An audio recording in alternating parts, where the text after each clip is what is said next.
Kalau korang nampak makhluk yang tinggi bersayap dengan mata merah ni, korang kena berhati-hati. Dia mungkin menjadi salah satu petanda yang akan berlaku bencana lepas tu. Makhluk ni dikenali sebagai Mothman.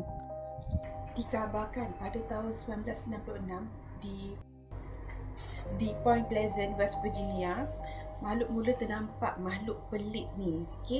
Tinggi dia dikatakan 7 kaki. Lepas tu dia bersayap dan mata merah macam ni.